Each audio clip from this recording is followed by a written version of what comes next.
सावधान। णमो अरिहन्ताणं णमो सिद्धाणं णमो आयर्याणं णमो वज्झायाणं णमो लोये सवसाहूणं।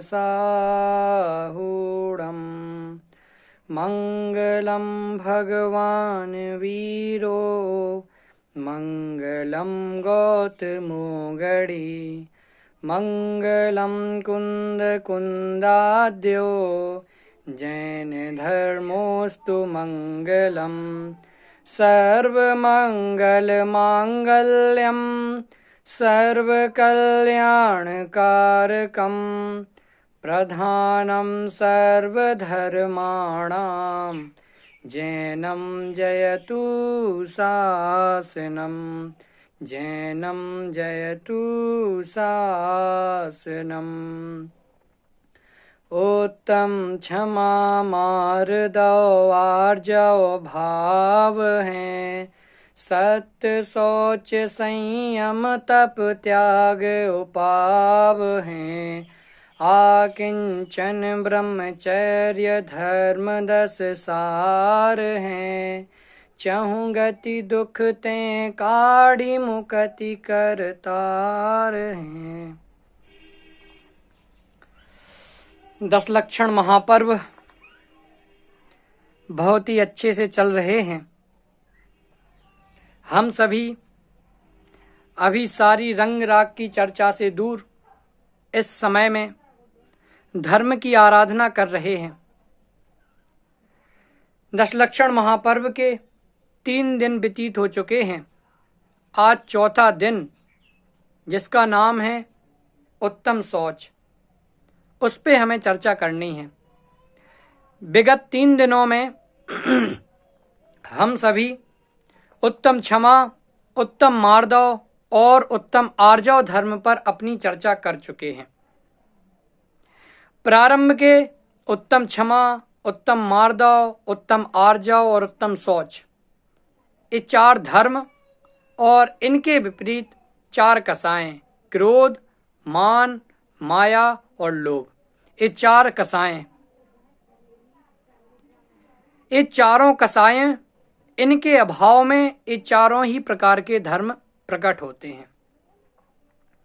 अनादिकाल से ये चारों कसाएं जीव के साथ में बंधे हुए आ रही हैं, क्योंकि अब तक अपने ज्ञायक स्वभाव का आश्रय नहीं लिया।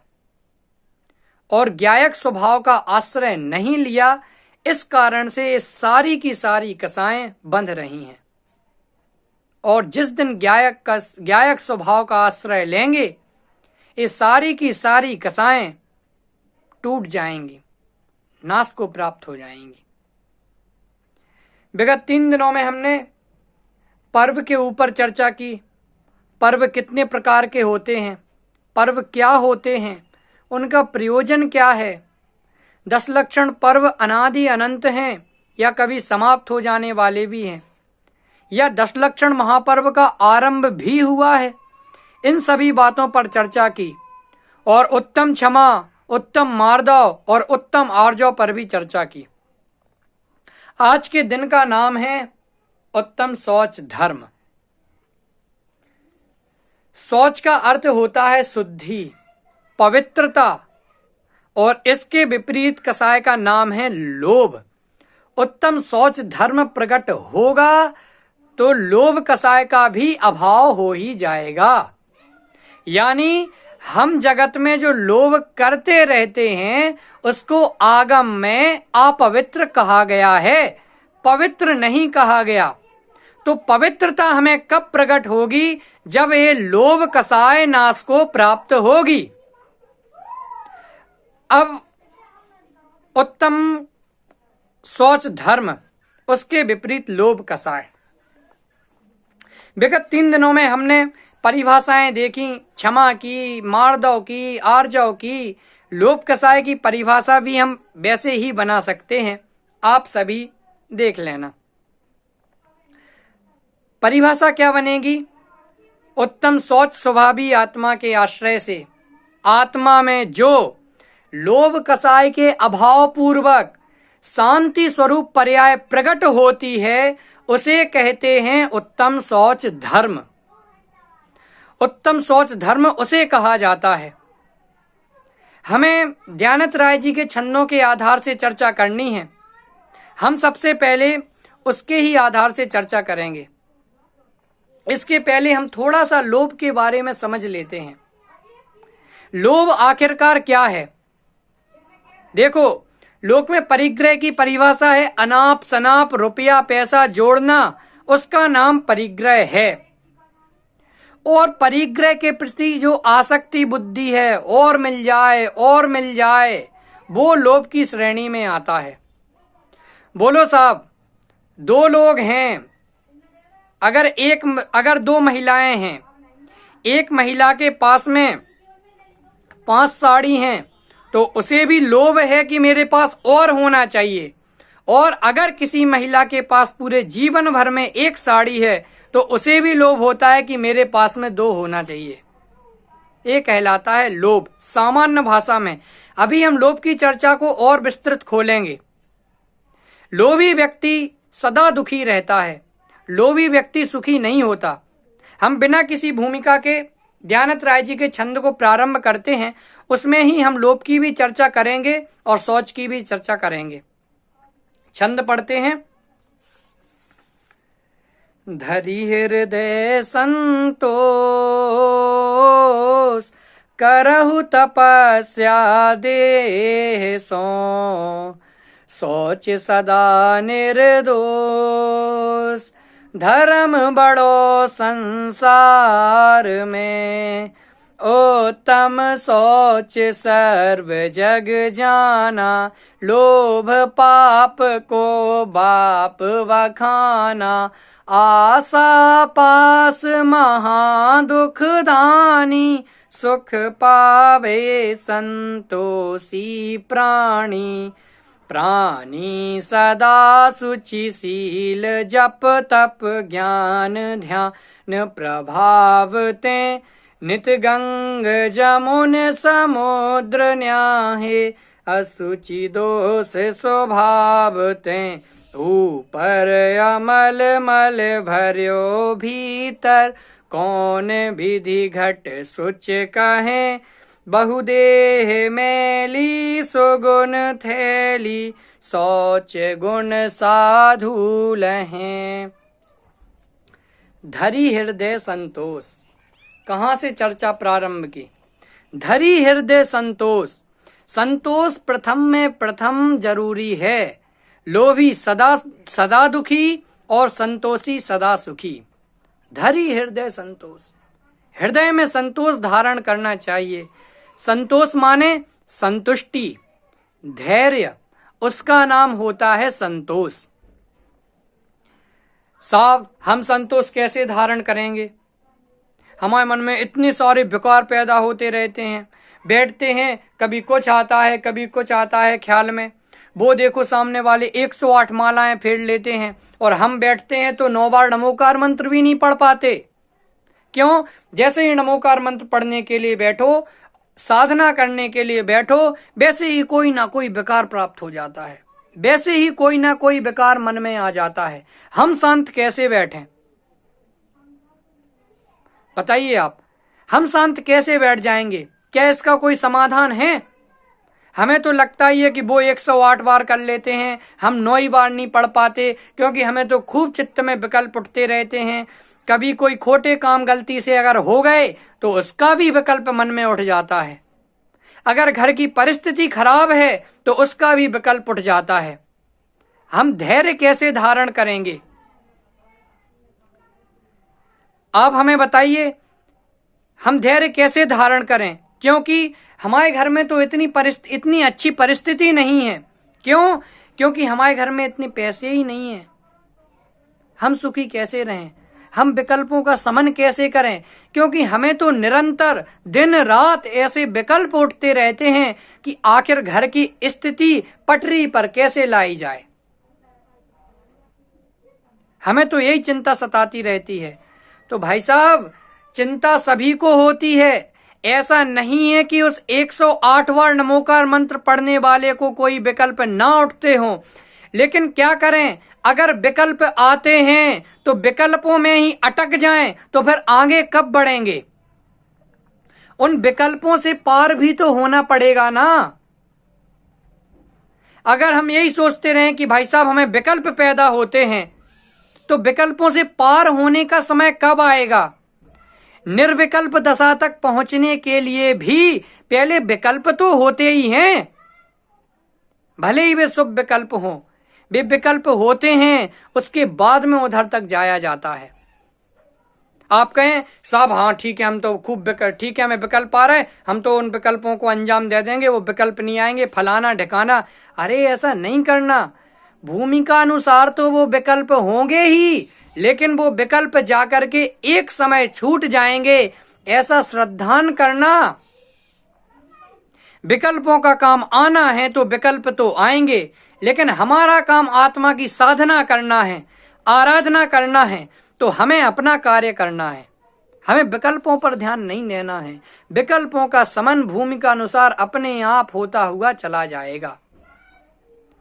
साहब ये मन तो बंदर के जैसा है, कभी इस विषय में लगता है, कभी उस विषय में लगता है। आपने आत्मानुशासन ग्रंथ पढ़ा होगा। आत्मानुशासन में मन को बंदर की संज्ञा दी है, क्योंकि ये मन एक जगह ठहरता ही नहीं है। बताइए, एक आदमी को यहां से दिल्ली तक जाने के लिए, पूरे अपने शरीर को ले जाने के लिए कितना समय लगेगा। अगर ट्रेन की सुविधा है, रात को बैठे सुबह दिल्ली पहुंच जाएंगे। बस की सुविधा है, रात को बैठेंगे दोपहर तक दिल्ली पहुंच ही जाएंगे। लेकिन इस मन को दिल्ली तक पहुंचने के लिए कितना समय लगता है। सेकंड भी नहीं लगता और ये दिल्ली में चला जाता है। सेकंड नहीं लगेगा। मुंबई, यहां तक कि अमेरिका और लंदन और जैसे बड़े बड़े जो देश हैं, वहां तक भी ये मन घूम करके आ सकता है। नरक की सैर कर लेगा, देवगति घूम आएगा, अपने ही मन में कल्पना लोक में विचरण करके। सच बात है कि नहीं। तो भैया जब हमारा मन टिकता ही नहीं है, मन बंदर के जैसा है, अभी एक विषय में लग रहा है, आगे दूसरे विषय में लग जाएगा। जैसे बंदर एक डाल से दूसरे डाल पर, एक शाखा से दूसरी शाखा पर, एक वृक्ष से दूसरे वृक्ष पर जाता है, उसी प्रकार से हमारा मन अभी किसी विषय के लिए ललचाता है और अगले ही समय किसी दूसरे विषय की पूर्ति के लिए ललचाने लगता है। हम विचार करें। देखो, दुनिया में सभी लोग दुखी हैं। दाम बिना निर्धन दुखी, तृष्णा बस धनवान, कवहु न सुख संसार में, सब जग देखियो छान। दाम बिना, पैसों के बिना गरीब दुखी है, निर्धन आदमी दुखी है, और तृष्णा बस धनवान, तृष्णा के कारण से धनवान जो धनाढ्य व्यक्ति है, अमीर आदमी है, वो दुखी है। बोलो, आपके घर के बाहर कोई एक भिखारी भीख मांगने के लिए आया, वो दुखी है या सुखी है। आप कहेंगे साहब दुखी है, तभी तो हमारे घर के बाहर भीख मांगने को आया है। अच्छा, दुखी है तो आप हमें ये बताइए कि अपने भारत का सबसे अमीर आदमी मुकेश अंबानी दुखी है या फिर सुखी है। आप कहेंगे साहब नहीं वो तो बहुत सुखी है। अरे कैसे सुखी है, उसे भी चिंता रहती है। अमीर को और अमीर बनने की चिंता है, गरीब को अमीर बनने की चिंता है। गरीबी के कारण गरीब व्यक्ति दुखी है और अमीर व्यक्ति अपनी तृष्णा के कारण से दुखी है। आपने सुना होगा वो उदाहरण कि वो अपने मूंछों के ऊपर जो उसके दही इकट्ठा होता था, उस मूंछ में से वो दही निकाल निकाल करके घड़े में रखता जाता था। सोचता था कि जब एक घड़ा दही हो जाएगा, उससे घी निकालेंगे, उस घी को बेच करके एक गाय लूंगा, गाय को बेच करके एक मकान लूंगा, मकान के बाद में एक स्त्री आ जाएगी, ऐसे ही अपना परिवार बड़ा करते जाऊंगा और मैं अपनी स्त्री को लात मारूंगा। इतने में ही वो टंगे हुए घड़े में लात मार देता है और वहीं पे उसकी सारी इच्छाएं धूमिल हो जाती हैं, सारी इच्छाएं समाप्त हो जाती हैं। बोलिए, क्या ऐसे ही हमारी इच्छाओं के साथ में नहीं है कि हम जो निरंतर लोभ कर रहे हैं, आज हमारे पास 50,000 रुपए है तो हम 1 लाख का लोभ करते हैं, और 1 लाख रुपए हैं तो 10 लाख का लोभ करने में लगे हैं। क्या हमारा ये लोभ काम में आएगा? अरे भाई साहब, लोभी व्यक्ति तो सदा ही दुखी होने वाला है। आप बाहर में प्रत्यक्ष ही देखते हैं, धरी हृदय संतोष, कि हृदय में संतोष धारण करने वाला व्यक्ति लौकिक में भी सुखी देखा जाता है। एक गरीब आदमी है, गरीब माने आप इसमें ही सामान्य स्थिति वालों को भी ले लीजिए, वही कि एक सामान्य वर्ग का आदमी है, उस बेचारे के पास 20,000 रुपए हैं, 30,000 रुपए हैं, और वहीं पड़ोस में एक 5 लाख रुपए वाला आदमी है, उसके पास में इतने लाखों रुपए हैं। तो अगर उसकी पत्नी उस आदमी से कहे, देखो उनके पास तो 5 लाख रुपए हैं, तुम्हारे पास में तो कुछ भी नहीं है, तो अगर वो होगा, ठीक है भैया, जो है उनके भाग्य से है, उनके पुण्य के उदय से है, अपन को क्यों दुखी होना है। समय का चक्र चलता है, हमेशा तो पाप रहेगा नहीं, पाप का उदय है, कभी पुण्य का भी उदय आएगा, किसी के पुण्य का उदय है, पाप का उदय आएगा, हम दुखी क्यों हो। तो वो बेचारा इतना धैर्य बांध लेता है और अपने 10,000 20,000 में भी खूब सुखी रहता है। उसे परिवार चलाने के लिए 1 लाख की जरूरत नहीं पड़ती, 5 लाख की जरूरत नहीं पड़ती।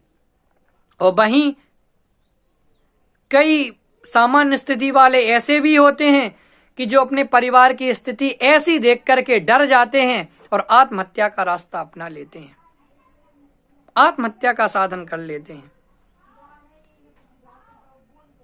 बताइए, लोभ कितना दुखी करता है। अभी यहां खरगापुर की ही एक घटना है, वहां पे 4 परिवार के लोग फांसी लगा करके मर गए, और ऐसा सुनने में आया था कि उनके पास 2 करोड़ रुपए थे, उनके पास 2 करोड़ रुपए की जमीन जायदाद थी, वो किसी को पता चल गया और उसने उन्हें फांसी पर लटका दिया। तो हमारे पास में जो आसक्ति थी, जो 2 करोड़ रुपए थे, जो 5 करोड़ रुपए थे, जो 10 लाख रुपए थे, उसने हमें कितना सुख दे दिया। इस परिग्रह के लोभ में फंस करके हमने अपनी जान से हाथ धो दिया, हमने अपने प्राण गंवा दिए। वो लोभ किस काम का है जो हमारी मृत्यु के कीमत पर हो, जो हमारे इस मनुष्य भाव की कीमत पर लोभ टिका हुआ हो, जो पैसा हमारे इस मनुष्य भाव की कीमत पर टिका हुआ हो, वो पैसा किस काम का है। स्वयं विचार कर लीजिए आप। कई लोग तो पैसों से ही दुखी रहते हैं, उनसे पूछो साहब क्यों दुखी हो, अरे हमारे घर में इतना पैसा है, उसी के ऊपर खूब झंझटें चलती रहती हैं, ये पैसा किसे मिलेगा किसे नहीं मिलेगा, मैं तो परेशान हो गया। मैंने तो कह दिया कि भैया जिसको जो बांटना हो बांट लो, मुझे जो देना हो सो दे दो, नहीं देना हो सो नहीं दो, मुझे इससे कोई फर्क नहीं पड़ता, मुझे कोई दिक्कत नहीं है। परिग्रह पाप है। धरी हृदय संतोष, इसीलिए हृदय में संतोष धारण करने की प्रेरणा देते हैं कि भैया तुम्हें जितना मिल गया तुम उतने में संतुष्ट रहना सीखो, आगे की मत सोचो। जो तुम्हें मिलेगा वो आगे तुम्हारे पुण्य के उदय के अनुसार मिलेगा, तुम्हारे लोभ करने से तो कुछ भी नहीं मिलेगा। भगवती आराधना में लिखा कि लोभ करने पर भी पुण्यवान मनुष्य को द्रव्य मिल जाता, लोभ नहीं करने पर भी पुण्यवान मनुष्य को द्रव्य मिल जाता है, और लोभ करने पर भी पुण्य रहित मनुष्य को द्रव्य नहीं मिल पाता। मतलब पुण्य के उदय से मिलने वाला पैसा है, उसके लिए हम लोभ जो कसाय है, जो पाप है, वो कर रहे हैं। सामने वाले के पास 10 लाख रुपए हैं, हमारे पास 20,000 हैं, काश हमारे पास भी ऐसे 10 लाख रुपए हो जाते, काश हमारे पास भी ऐसे 50 लाख रुपए हो जाते, तो मैं कितना सुखी हो जाता। तो ये सारी की सारी पुण्य के उदय से मिलने वाली बाह्य सामग्रियों को पाने के लिए लोभ कसाय जो पाप है वो करता है। तो आप हमें बताइए कि हम पाप तो कर रहे हैं, लोभ कसाय करके पाप तो इकट्ठा कर रहे हैं, और आशा कर रहे हैं कि हमें पुण्य के उदय से मिलने वाली भोग सामग्री प्राप्त हो जाए, वो रुपया पैसा प्राप्त हो जाए, तो बताइए ऐसा हो सकता है क्या? आप कहेंगे साहब ये कैसे होगा? पाप कर रहे हैं तो पाप का ही फल तो भोगने में आएगा, पुण्य का फल कैसे प्राप्त हो जाएगा? इसीलिए धरी हृदय संतोष, हृदय में संतोष धारण करो। जो मिलेगा सो मिल जाएगा, जो नहीं मिलेगा सो नहीं मिलेगा। आप उन उत्तम सोच धर्म के धारी मुनिराजों को तो देखो कि आज उन्हें आहार मिल गया, कल का भरोसा नहीं है कि वो आहार मिलेगा या नहीं मिलेगा। ऐसी इच्छा नहीं करते कि कल किसके यहां पे आहार हो जाएगा। जब मिलना होगा तो मिल जाएगा। अपनी मर्यादा में बंद करके चलते हैं, जहां तक जाना है सो जाएंगे, वहां तक आहार नहीं मिला तो नहीं मिला, घर पर वापस लौट करके आ जाना है। अपनी वापस साधना करने के लिए जंगल में चले जाना है। और हमने मुनिराजों को आदर्श कहां बनाया? हमने तो जो लोक में अमीर व्यक्ति दिखाई देते हैं, जो तृष्णा वाले लोभ वाले व्यक्ति दिखाई देते हैं, उनको ही अपना आदर्श बना करके रखा है। इसीलिए उनको नहीं, जिनेंद्र भगवान को आदर्श बनाओ। आगे बढ़ते हैं। धरी हृदय संतोष, हृदय में संतोष धारण करो। और क्या करो? करहु तपस्या देह सो, इस देह से तपस्या करो, देह के आधार से तपस्या करो। हृदय में संतोष धारण करके देह से तपस्या करो, इस शरीर से तपस्या करो। इस शरीर को रुपया पैसा कमाने का साधन मत बनाओ। जितना पुण्य प्रमाण मिल रहा है उतने में ही संतुष्ट रखो, उतने में ही संतुष्ट रहो। अपने जैन समाज में कैसे कैसे विद्वान हुए हैं देखो, कि उनने कह दिया साहब हमें तो स्वाध्याय करने के लिए जाना है। गोपाल दास जी बरैया और उनकी पत्नी पहले हुक्का भरवाती थी, उसके बाद में वो स्वाध्याय करने के लिए जा पाते थे। तो कहते थे भैया मैं इसका हुक्का भर दूंगा, इसके पीने के लिए हो जाएगा, तभी मैं निराकुल होकर के अपना स्वाध्याय कर पाऊंगा। और आजीविका के लिए भी एक विद्वान का तो ऐसा नियम था, वो चूरन आदि बेचते थे कि मेरे दिन भर में जितने खर्च से मेरी रोजी रोटी चल जाए, जितने रुपए पैसों से मैं 2 टाइम की आजीविका कर लूं, उतना ही धन कमाऊंगा, इससे ज्यादा धन मैं नहीं कमाऊंगा। और जैसे ही इतना पैसा आ जाता था, दिन में इतना व्यापार हो जाता था, वो दुकान बंद करके और चल देते थे। बोलो क्यों? कम से कम निराकुल होकर के धर्म ध्यान तो कर सकें। पैसा होने पर भी खूब आकुलता है। इसीलिए इस देह को तपस्या का साधन बनाओ। इस देह को भोग का साधन बनाओगे तो एक दिन शोक मनाना पड़ेगा। और अगर इसे साधना का पथ अपनाओगे, इस देह के आश्रय से साधना करोगे, तो एक दिन मोक्ष की मंजिल को जाओगे। बात ख्याल में आई ना? इसीलिए हृदय में संतोष धारण करना, और संतोष को अगर एक और अच्छा नाम दें तो वैराग्य। वैराग्य को धारण करके और इस देह के माध्यम से साधना करना। उन मुनिराजों को देखो, कहां की सैल की बड़े बड़े पर्वतों के ऊपर इतनी गर्मी में अगर हम कड़कती हुई धूप में ऐसे ही पैदल निकल जाएं तो जमीन में हमारे पैर जलने लगते हैं। और वो तो इतनी धूप में उन पर्वतों के ऊपर बैठे रहते हैं, इतनी बरसात में बैठे रहते हैं, साधना करते रहते हैं।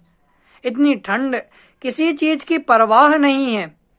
हृदय में संतोष है। भैया मेरी आयु का काल अगर नजदीक आ गया होगा तो उसे कौन, इंद्र नरेंद्र जिनेंद्र, कोई भी टालने में समर्थ नहीं है। को सक्कदी वारे दो। क्यों? साधना से डिग जाएंगे तो फिर हम कहां जाएंगे? और संसार बढ़ेगा। इसीलिए हृदय में वैराग्य को धारण करके, हृदय में संतोष धारण करके देह से तपस्या करना, इस शरीर को तपस्या का साधन बनाना। आगे बढ़ते हैं। सोच सदा निर्दोष, धर्म बढ़ो संसार में। सोच को निर्दोष धर्म कहा है। देखो जगत में दोषी लोग भी होते हैं, और निर्दोष लोग भी होते हैं, सदोष लोग भी होते हैं, निर्दोष लोग भी होते हैं। लेकिन हमें आश्रय किसका करना? निर्दोष लोगों का आश्रय करना। बात ख्याल में आई ना? तो शौच सदा निर्दोष, इस शौच धर्म को, इस पवित्रता को निर्दोष धर्म कहा है। और धर्म बड़ो संसार में सबसे बड़ा धर्म कहा है। सबसे बड़ा धर्म क्यों कहा? आप इसके लिए बोल सकते हैं कि क्रोध, मान, माया और बाकी सारी कसाएं ये तो पहले ही समाप्त हो जाती हैं। बस 10वें गुण स्थान तक सूक्ष्म लोभ जाकर के ही बचता है, और वो सूक्ष्म लोभ जाकर के 10वें गुण स्थान में समाप्त होता है। इसलिए लोभांत कसाय पूर्ण पवित्र हो जाते हैं। 12वें गुण स्थान में तो पूर्ण निर्मल, लेकिन 10वें गुण स्थान तक, 10वें गुण स्थान में मात्र एक सूक्ष्म लोभ ही बची रहती है। बात ख्याल में आई ना? तो 10वें गुण स्थान तक इस लोभ कसाय का सद्भाव माना है, और जब ये समाप्त हो जाएगी तो हम पूर्ण पवित्र दशा को प्राप्त हो जाएंगे। बात ख्याल में आई ना? इसीलिए शौच को निर्दोष धर्म कहा, कोई दोष नहीं, कोई कसाय नहीं, और सबसे बड़ा धर्म कहा। आगे, उत्तम शौच सर्व जग जाना, लोभ पाप को बाप वखाना। उत्तम शौच को तो धर्म सारे ही लोक में प्रसिद्ध है। पवित्रता को कौन धर्म नहीं मानता? लोग पवित्रता के नाम पर ही तो घूमते हैं। लोभ पाप को बाप वखाना, लोभ को पाप का बाप कहा है। एक होता ना, एक है बॉस और एक होता है बिग बॉस।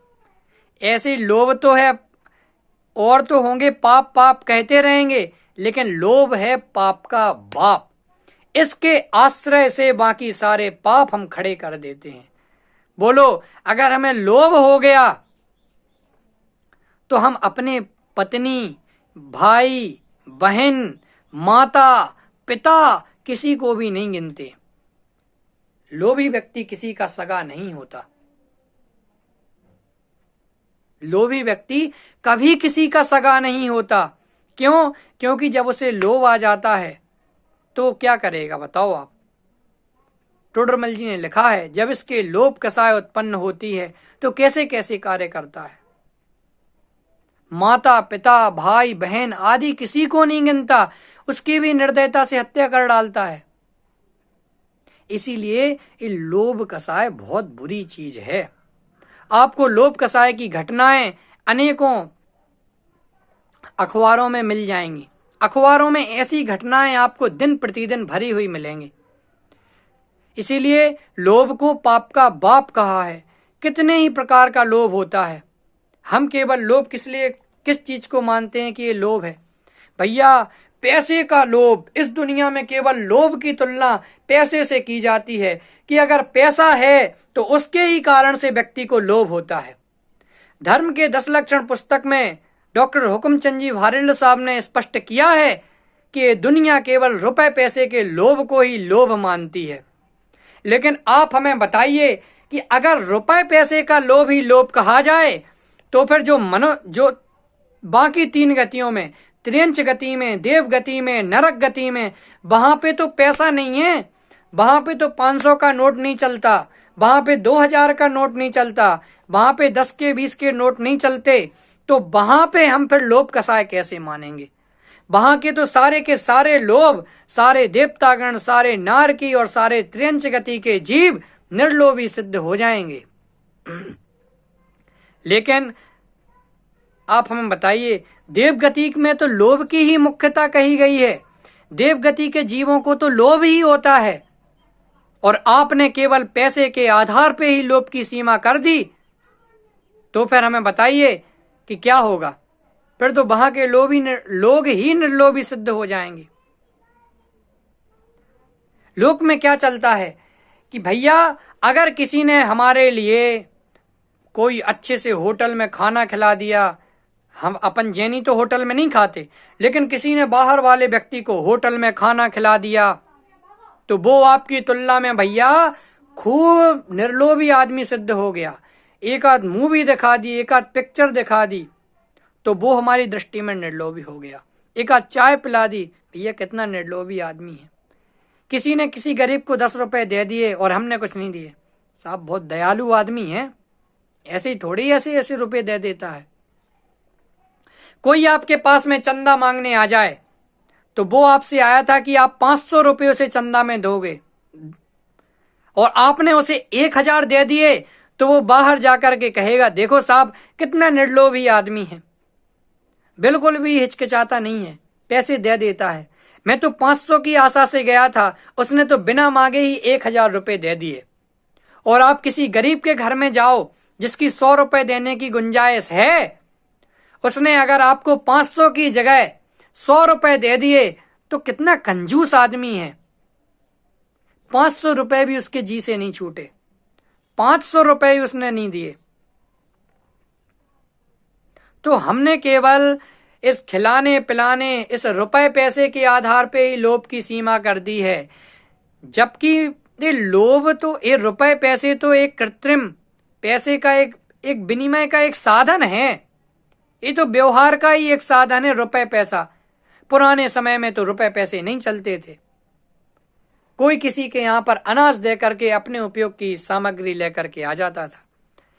कभी स्वर्ण की मुद्राएं चलती थी, कभी कुछ चलता था, तब इन नोटों की क्या कीमत होगी। तब तो ये नोट प्रचलन में ही नहीं आए थे, बात ख्याल में आई ना। तो ये लोभ हमने केवल यहां तक सीमित कर दिया है, लेकिन पैसे का लोभ, इससे भी ज्यादा बड़े बड़े लोभ होते हैं। पैसे के लोभ से भी बड़ा लोभ कौन सा लोभ होगा भैया ऐसा? तो आप विचार कीजिए, क्या यश का लोभ लोभ नहीं है? क्या पद प्रतिष्ठा का लोभ लोभ नहीं है? क्या नाम का लोभ लोभ नहीं है?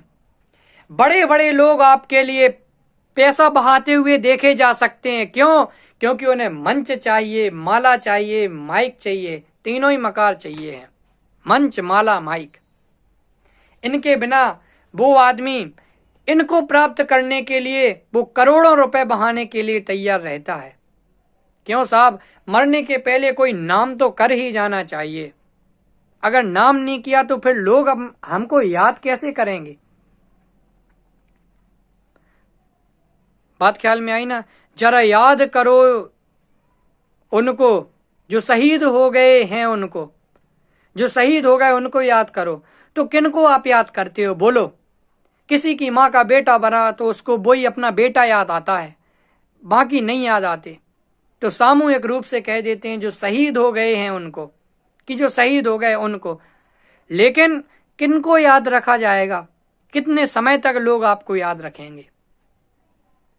आपके सामने वो इतिहास बना, 10 साल आपने याद रख लिया, 20 साल याद रख लिया, कभी कभार प्रसंगों पर आपकी चर्चा हो गई, आपको 24 घंटे याद करने वाले तो आपके परिवार वाले भी नहीं हैं।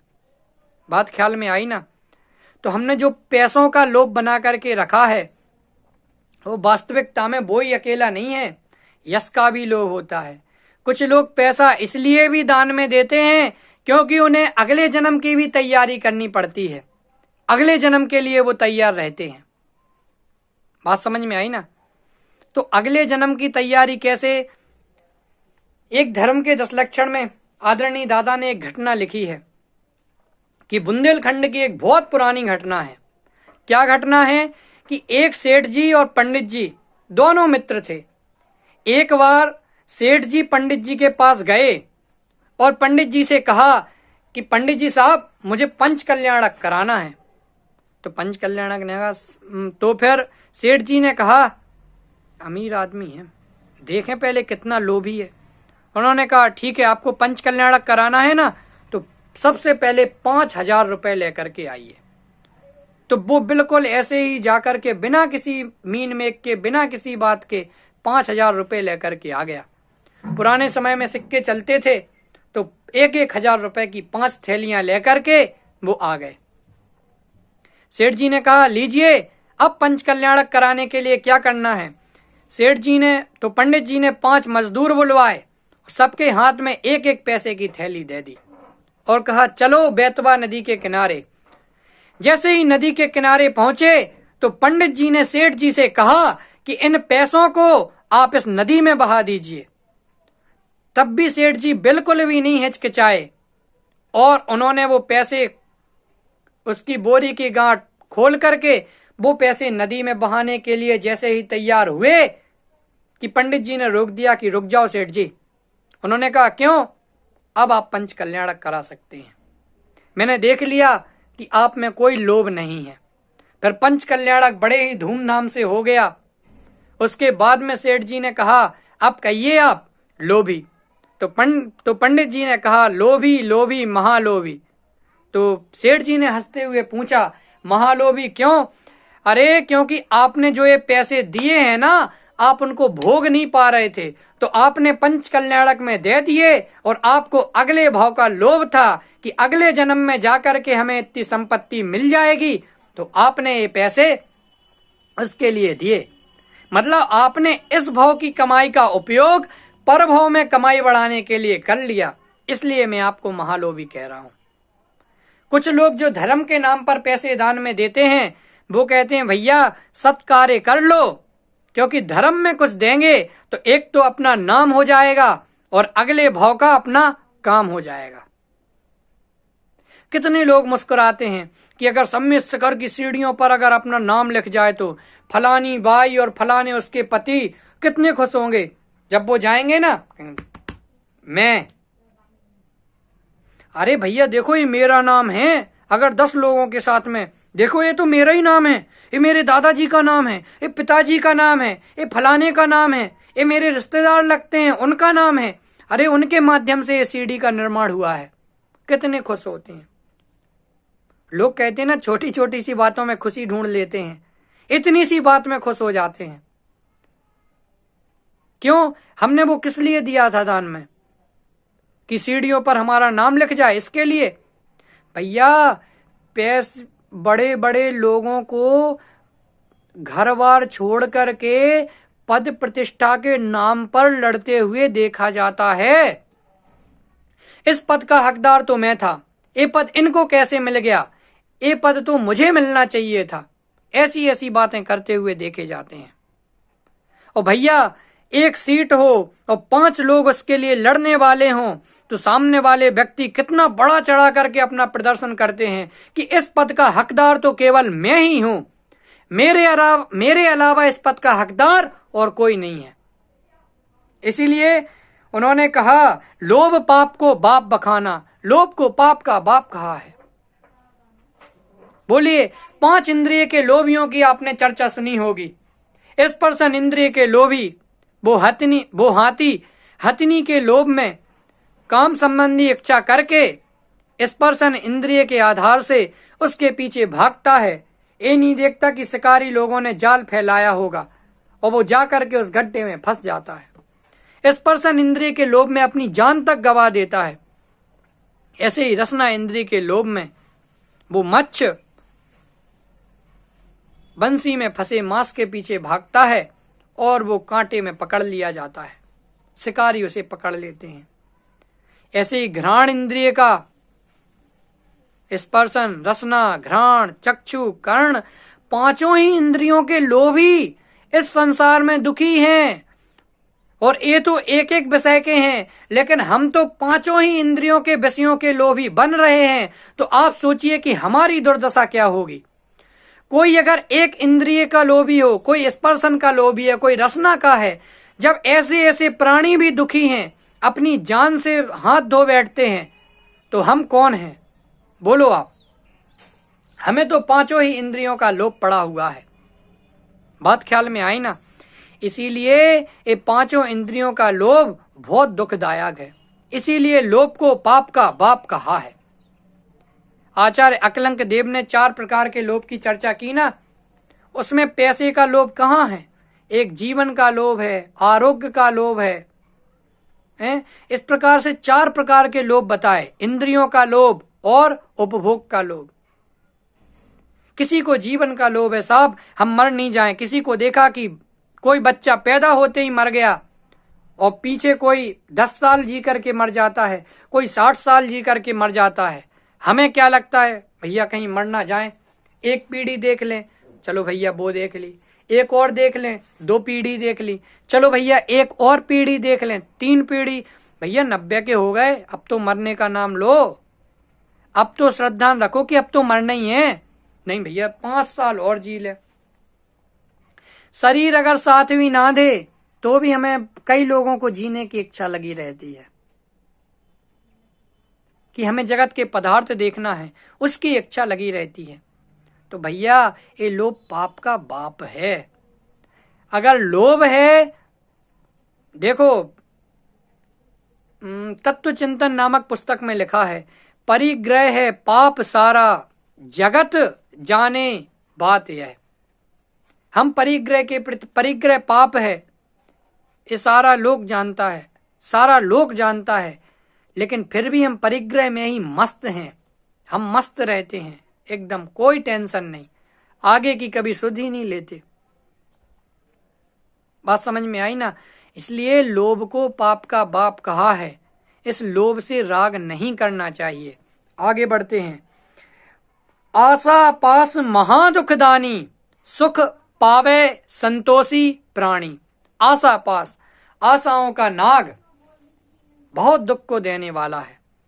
जिसको इस आशाओं के नाग ने, इच्छाओं के नाग ने डस लिया, वो समझो अब दुखी ही होने वाला है। इस संसार में उसका भटकना तय है।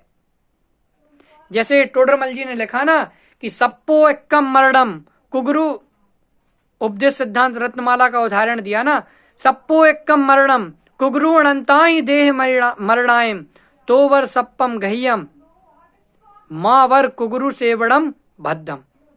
मतलब क्या कि अगर कोई सांप काट ले तो एक बार मर जाना अच्छा है, लेकिन अगर किसी कुगुरु रूपी सांप ने डस लिया तो अनंत भाव भटकना पड़ेगा। इसलिए सांप से काटा हुआ तो मर जाना अच्छा है, लेकिन कुगुरुओं के द्वारा डस करके मर जाना ये कदापि अच्छा नहीं है। ऐसे यहाँ पर इच्छाओं का नाग एक काट लेगा तो संसार में अनंत भाव बढ़ जाएंगे। इच्छाओं की पूर्ति आज तक किसकी हुई है? बात ख्याल में आई ना? भैया मेरी इच्छा तो अब पूरे 6 खंड को जीतने की है। लोग पहचाने तो थोड़ा। भैया जब भरत चक्रवर्ती गए थे 6 खंड जीत करके, तो वहां पे जब अपना नाम लिखा तो एक प्रशस्ति मिटाकर अपनी लिखी प्रशस्ति स्वहस्त जबी, कि मतलब किसी एक का नाम मिटा करके अपना नाम लिखा। मतलब मेरे पहले कितने चक्रवर्ती हो चुके हैं और मैं अपना नाम लिखने के लिए आया था।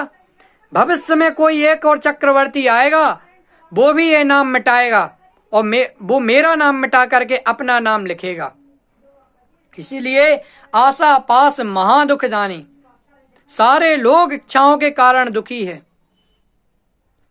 नरपति प्रवचन सार में लिखा, नरपति सुरपति असुरपति इंद्रिय विषय दवदाह से पीड़ित रहें, सह सके ना रमणी के विषयों में रखें रमें। कि नरपति हो गए, मनुष्यों में श्रेष्ठ जो चक्रवर्ती हैं, नरपति सुरपति असुरपति इंद्र आदि जो लोग हैं, वो क्यों दुखी हैं? इंद्रिय विषय दवदाह से, क्योंकि इंद्रियों के विषयों में जल रहे हैं। इंद्रिय के विषयों को भोगने की उनकी इच्छा है। हजारों लाखों करोड़ों स्त्रियां हो जाएं, करोड़ों सचियां हो जाएं, इंद्राणियां हो जाएं, उसके बाद भी वो प्रतिबल दुख का वेदन कर रहे हैं। क्यों? क्योंकि उन्हें भोग की इच्छा है। इसीलिए आपने सुना होगा, देवों और मानवों में चर्चा है चल पड़ी, कौन पालकी का हकदार है। क्यों? वहां संयम ही नहीं है, वहां संतोष वो कैसे धारण कर लें, केवल इसमें ही लगे रहते हैं। आशा पास महादुखदानी। आगे क्या लिखा प्रवचन सार में ही, इंद्री सुख सुख नहीं दुख है, विषम बाधा सहित है वंद का कारण दुखद पर तंत्र है वे छिन्न है। कि भैया ये तो बंद का कारण है, दुखद है, परतंत्र है, दूसरों के आश्रित है, विच्छिन्न है, मतलब खंड खंड हो जाने वाला है, बिखर जाने वाला है, नाश को प्राप्त हो जाने वाला है। ऐसा परिग्रह किस काम का आएगा? तो आशा पास महादुखदानी, सुख पावे संतोषी प्राणी। सुख तो संतोषी लोग ही पाते हैं। तत्व चिंतन में लिखा, राग होवे किसी से भी और हो जिस रूप में, राग तो बस आग है हो भोग में उपभोग में, आग फैलेगी जहाँ सब ही भस्म हो जाएगा, राग फैलेगा जहाँ सुख शांति को खा जाएगा। राग चाहे किसी से भी हो जाए, किसी भी रूप में हो जाए, राग तो बस आग है, और जहाँ आग फैलती है वहां पे सब कुछ भस्म हो जाता है। उसी प्रकार जहाँ राग फैलेगा, ये राग सुख शांति को खा जाएगा। इसीलिए जिस व्यक्ति को विषयों के प्रति राग है, इच्छा है, तृष्णा है, ऐसे व्यक्ति निरंतर दुख का ही वेदन करते हैं, वे कभी जीवन में सुखी होने वाले नहीं हैं। इसीलिए आशा पास महादुखदानी, सुख पावे संतोषी प्राणी। सुख का वेदन तो केवल संतोषी लोग ही करते हैं। आगे बढ़ते हैं। प्राणी सदा शुचिशील जप तप, ज्ञान ध्यान प्रभाव तें। प्राणी पवित्र कैसे होता है? सदा शुचि, शील, जप, तप, तपस्या करें। तप क्यों करें? इच्छा निरोधस तपा। इन इच्छाओं के कारण से लोभ पैदा हो रहा था, राग पैदा हो रहा था, और राग पवित्रता नहीं है। इस कारण से प्राणी सदा शुचिशील जप तप, तप के माध्यम से इच्छाओं का निरोध होगा। इसीलिए शील, जप, तप इत्यादि चीजें करो। भैया ज्ञान ध्यान प्रभावते, ज्ञान ध्यान के प्रभाव से ये जीव पवित्रता को प्राप्त करता है। ज्ञानी लोगों का जीवन ज्ञान के द्वारा पवित्र होता है, आत्मा की आराधना के द्वारा पवित्र होता है। इन नहाने धोने से उनका जीवन पवित्र नहीं होता। नित गंग जमुन समुद्र न्याहे, असुचि दोष स्वभावते। कि भैया गंगा नहा करके आ जाओ, यमुना नहा करके आ जाओ, क्या लाभ होने वाला है? कितने बार गंगा नहा ली, कितने बार यमुना नहा ली, आज तक पवित्रता को प्राप्त हुए हैं क्या? भैया हम तो गंगा जी जाएंगे, खूब नहा करके आएंगे और सारे के सारे पाप धोआएंगे। तो बताओ भैया, इतने सारे जो लोग पाप करते रहते हैं, अगर वो वहां पर पाप धो करके आ जाएं, तो फिर तो वो निरंतर ही पाप करेंगे ना। 1 महीना पाप किया, एक बार गंगा जी नहा करके आ गए, सारे के सारे पाप उनके नाश को प्राप्त हो गए। फिर कर्मों का क्या काम रह जाएगा? कर्मों का क्या काम रह जाएगा? इसीलिए नित गंग जमुन समुद्र न्याय, कितना भी दूर जाकर के गंगा नहाओ, यमुना नहाओ, या फिर समुद्र में जाकर के स्नान कराओ, लेकिन आपका स्वभाव तो असुचि ही है। इस देह का स्वभाव तो असुचि ही है। एक तो लोभ कसाय के आश्रय से अपवित्रता पहले ही है, और दूसरा आपका ये जो शरीर, हड्डी, खून, मांस इत्यादि, इनके आश्रय से अपवित्र है। आगे बढ़ते हैं। ऊपर अमल मल भरियो भीतर, कौन विधि घट सुच कहें। कि भैया ऊपर से तो दिखाई देता है कि एकदम कंचन वर्णी काया है, कितनी सुंदर है, कितने सुंदर हैं, ये सुंदर वो सुंदर। बाहर से तन तो सुंदर है, लेकिन मन सुंदर नहीं है ना। असुचि दोष स्वभावते, कि ऊपर से तो एकदम साफ सुथरा दिख रहा है, लेकिन भीतर ही भीतर देखो कितनी गंदगी है। अगर आप एक बार वो गंदगी देख लें तो आपको उल्टी आ जाए। ऊपर अमल मल भरे हो भीतर, कि ऊपर से तो खूब स्वच्छ दिख रहा है, लेकिन भीतर तो गंदगी का पिटारा है। बात ख्याल में आई ना? 12 भावना में, असुचि भावना में लिखते हैं, इस देह के संयोग में जो वस्तु पल भर आएगी, वह भी मलिन मल मूत्र में दुर्गंधमय हो जाएगी। कि अगर इस शरीर के संयोग में कोई वस्तु एक समय के लिए भी आ जाए तो वह भी मलिन हो जाए, मल मूत्रमय हो जाए, दुर्गंधमय हो जाए। आपका रसगुल्ला खाने का मन हो, कोई व्यक्ति रसगुल्ला खा रहा हो और वो आधा अपने मुंह से खा करके कहे लो भैया ये आधा तुम खा लो, तो आप खाएंगे? कितनी गिलानी उत्पन्न होगी, कितना घृणा का भाव पैदा होगा। इस देह के संयोग में जो वस्तु पल भर आएगी वह भी मलिन, मलमूत्रमय, दुर्गंधमय हो जाएगी, वो भी दुर्गंधता को प्राप्त हो जाएगी। अगर घड़े के अंदर, एक मिट्टी के घड़े के अंदर खूब मल भरा हुआ हो, गंदगी भरी हुई हो, विष्ठा भरी हुई हो और उस घड़े को आप खूब मांजें, खूब धोएं, तो क्या वह पवित्र हो जाएगा? भले ही वो ऊपर से कितना भी पवित्र दिखे, कितना भी स्वच्छ दिखे, लेकिन वो पवित्रता को प्राप्त नहीं होगा, क्योंकि बहिरंग का अंतरंग से क्या लेना देना। अगर आपका बहिरंग अच्छा दिख रहा है, अंतरंग में पवित्रता नहीं है, तो क्या काम की। और किसी का अंतरंग पवित्र है, बहिरंग पवित्र नहीं है, तो कोई दिक्कत नहीं है, वो उत्तम शौच धर्म के धारी व्यक्ति हो सकते हैं। बात ख्याल में आई ना? आगे, इस शरीर को शुचि किस तरह से कह सकते हैं? बहुदेह मैली सुगुण थैली, शौच गुण साधु लहे। बहुदेह मैली, जिसकी देह तो, जिसका शरीर तो खूब गंदा हो, लेकिन सुगुण थैली, अंतरंग में गुणों का भंडार भरा हुआ हो, ऐसे शौच गुण साधु लहे। ऐसे मुनिराज ही उत्तम शौच गुण को धारण करते हैं, ऐसे मुनिराज ही उत्तम शौच धर्म को प्राप्त करते हैं। अच्छा, वो प्राप्त कर लेते हैं पवित्रता को, वो तो नहाते ही नहीं हैं, उनके स्नान होता है, स्नान नहीं होता, बाहर कितनी ही गंदगी दिख जाए, लेकिन अंतरंग में उनके पवित्रता विद्यमान है। इससे क्या पता चलता है कि देखो, शरीर से पवित्रता अपवित्रता का कोई संबंध नहीं है।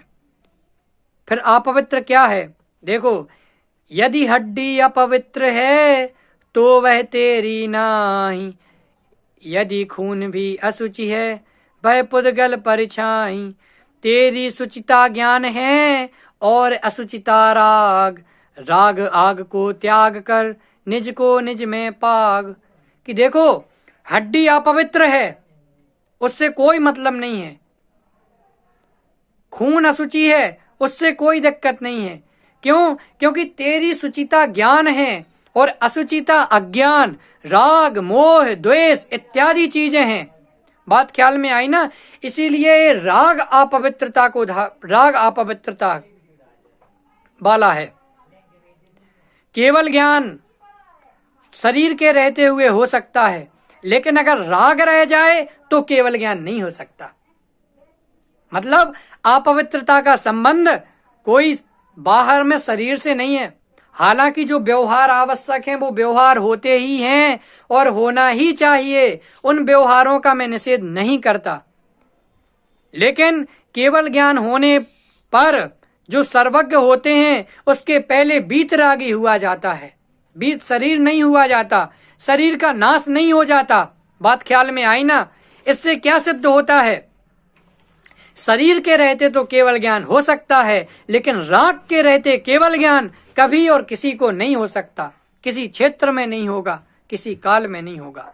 इसीलिए इस राग का नाश करना सर्वप्रथम अनिवार्य है। ये राग तुम्हारी असुचिता है, राग तुम्हारी अपवित्रता है। तेरी सुचिता ज्ञान है और असुचिता राग, राग आग को त्याग कर निज को निज में पाग। इसीलिए राग रूपी आग को त्याग करके अपने आप में अपना चित्त लगाना है, अपने आप को अपने आप में स्थित करना है। आप हमें बताइए कि वो सनत कुमार चक्रवर्ती जो कि गृहस्थावस्था में इतने बड़े चक्रवर्ती थे, जिनके रूप की चर्चा पूरे देवलोक में चलती थी कि कितना सुंदर रूप है। जब उनका इतना सुंदर रूप था तब वो उत्तम शौच धर्म को ऐसे प्राप्त नहीं थे, इतनी उत्कृष्टता को प्राप्त नहीं थे।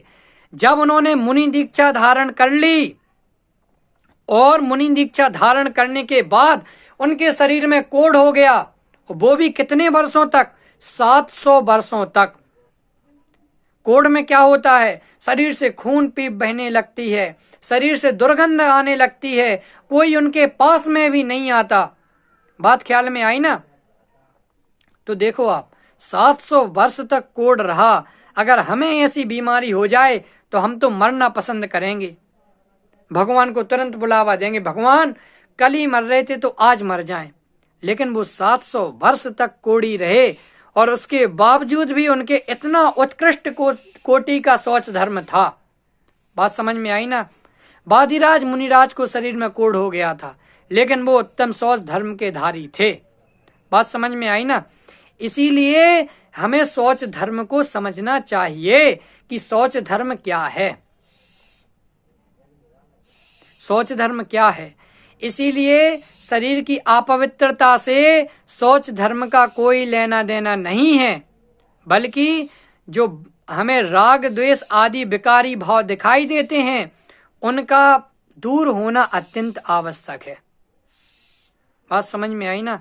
इसीलिए विचार करना कि ये लोभ कसाय हमारी कैसे विलय को प्राप्त होएगी। लोभी व्यक्ति कभी सुखी नहीं होता। अगर लोभी हो तो आपके पास जो है वो भी चला जाएगा, और संतोषी हो, देखो संतोषी व्यक्ति को सहज ही सारी संपदाएं मिल जाती हैं।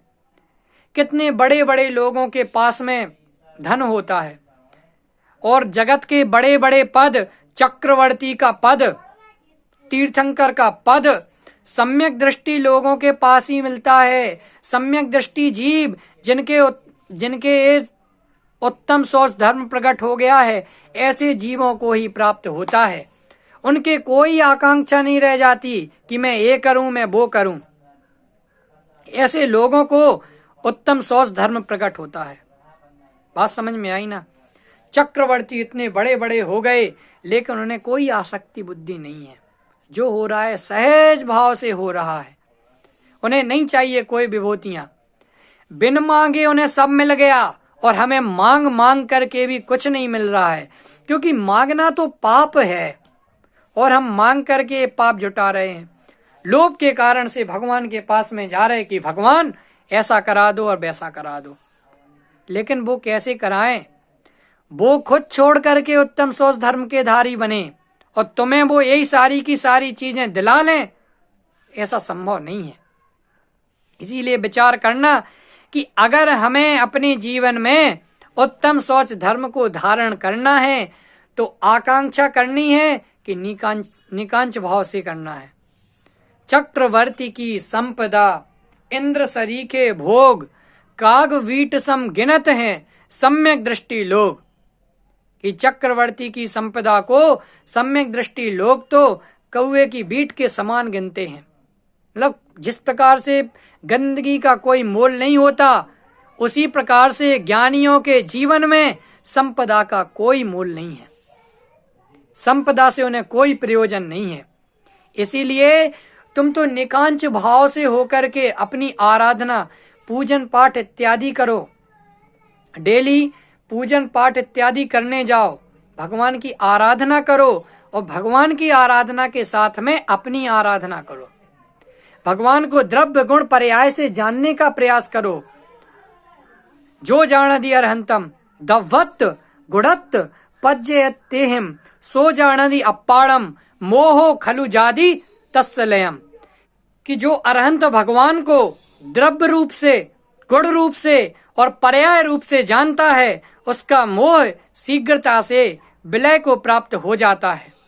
इसीलिए अगर हमें उत्तम शौच धर्म का धारी बनना है तो सबसे पहले अपने हृदय में संतोष धारण करना पड़ेगा। अगर हम संतोषी होंगे तो ही हम उत्तम शौच धर्म को धारण कर पाएंगे, और उत्तम शौच धर्म अगर हमारे जीवन में आ गया तो हमारा जीवन पवित्र हुए बिना नहीं रहेगा। इसीलिए हम सबसे पहले अपनी आत्मा के आश्रय से, अपनी आत्मा के गुण उत्तम आर्जव उत्तम सोच धर्म को प्रकट करने का प्रयास करें। इसी मंगल भावना से मैं अपनी वाणी को विराम देता हूं।